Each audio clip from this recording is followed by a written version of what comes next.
CJP പ്രവർത്തകർക്കെതിരായ police നടപടിയിൽ സ്വതന്ത്രാന്വേഷണം വേണമെന്ന് സുപ്രീംകോടതി. അന്വേഷണത്തിനായി ഉന്നതതല സമിതിയെ നിയോഗിക്കുമെന്ന് ചീഫ് ജസ്റ്റിസ് അധ്യക്ഷനായ ബെഞ്ച്. പാർലമെന്റിൽ ഇന്നും പ്രതിപക്ഷ ബഹളം. പൊതുപരീക്ഷാ ഭേദഗതി ബില്ലിൽ ലോക്സഭയിൽ 6 മണിക്കൂർ ചർച്ച.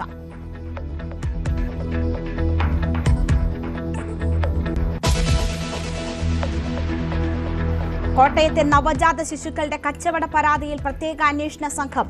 പാലാ ഡിവൈഎസ്പിയുടെ നേതൃത്വത്തിൽ അന്വേഷണം. 2 പേർ പോലീസ് കസ്റ്റഡിയിൽ.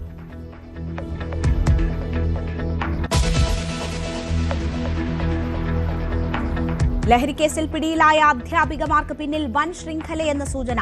കാവ്യയും കീർത്തനയും ചേർന്ന് നടത്തിയ സ്ഥാപനം വഴിയും ലഹരി ഇടപാടെന്ന് സംശയം. വിദ്യാർത്ഥികൾക്കടക്കം മയക്കുമരുന്ന് നൽകിയതിലും സൂചനകൾ.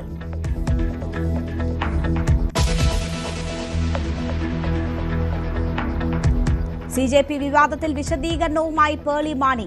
വീട്ടിൽ പോകണമെന്ന് ഉദ്ദേശിച്ചത് സമരം അവസാനിപ്പിക്കണം എന്നതല്ല, ജീവൻ അപകടത്തിലാക്കുന്ന സാഹചര്യമാണെങ്കിൽ സുരക്ഷിതരാകണമെന്നാണ് ഉദ്ദേശിച്ചതെന്നും പേളി. എല്ലാ പാർട്ടിയും തനിക്ക് ഇഷ്ടമെന്നും താരം.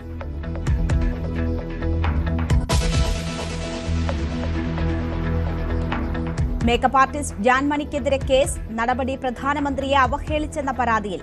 പരാതി നൽകിയത് മഹിളാ മോർച്ച സംസ്ഥാന അധ്യക്ഷ നവ്യ ഹരിദാസ്.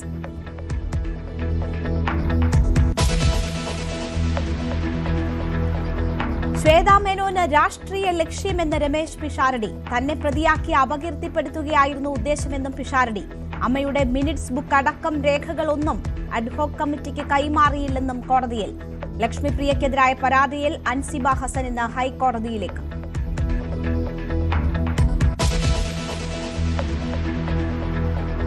സാബു എം ജേക്കബിനെതിരെ ഗുരുതര ആരോപണം ഉന്നയിച്ച് 2020 വിട്ട് അഖിൽ മാരാർ.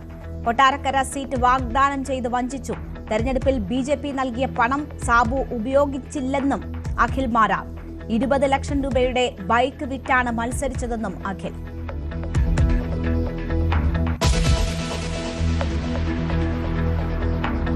ഗുരുവായൂർ ദേവസ്വത്തിനെതിരെ രൂക്ഷ വിമർശനവുമായി ഹൈക്കോടതി.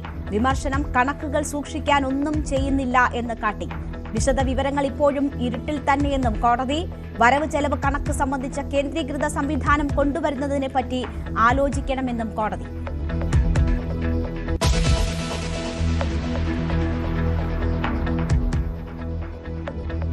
പോലീസ് ഓഫീസേഴ്സ് അസോസിയേഷൻ ഇല്ലാതാക്കിയതിൽ സേനയിൽ ഒരു വിഭാഗത്തിന് അതൃപ്തി.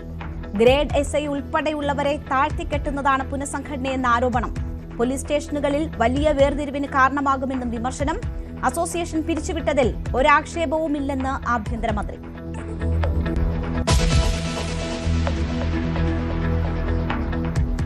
സംസ്ഥാന ഘടകത്തെ രൂക്ഷമായി വിമർശിച്ച് CPM കേന്ദ്ര കമ്മിറ്റി റിപ്പോർട്ട്. നേതാക്കളുടെ പൊതുവേദിയിലെ സംസാരങ്ങളിൽ ജാഗ്രതക്കുറവുണ്ടായി.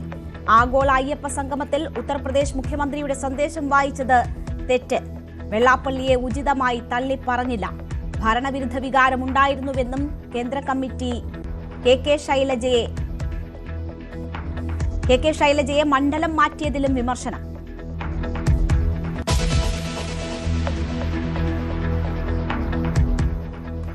ഊരാളുങ്കൽ സൊസൈറ്റി ചെയർമാൻ രമേശൻ പാലേരി അന്തരിച്ചു. 66 വയസ്സിൽ മരണം. കോയമ്പത്തൂരിലെ സ്വകാര്യ ആശുപത്രിയിൽ.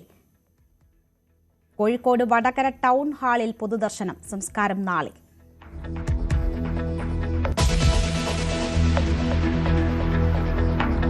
ഇറാൻ അഭ്യർത്ഥിച്ചതിനാലാണ് സമാധാന ചർച്ചകൾ പുനരാരംഭിച്ചതെന്ന് ട്രംപ്. വൈകിയാൽ വൻ ആക്രമണമെന്ന് മുന്നറിയിപ്പ്. യാചന തങ്ങളുടെ രക്തത്തിലില്ലെന്ന് ഇറാന്റെ മറുപടി. നെതന്യാഹു ഇന്ന് വൈറ്റ് ഹൌസിൽ. സൗദി അറേബ്യയുടെ തലസ്ഥാനമായ റിയാദും കിഴക്കൻ പ്രവിശ്യയിലെ എണ്ണ ശുദ്ധീകരണശാലകളും ലക്ഷ്യമിട്ട് ഡ്രോൺ ആക്രമണം.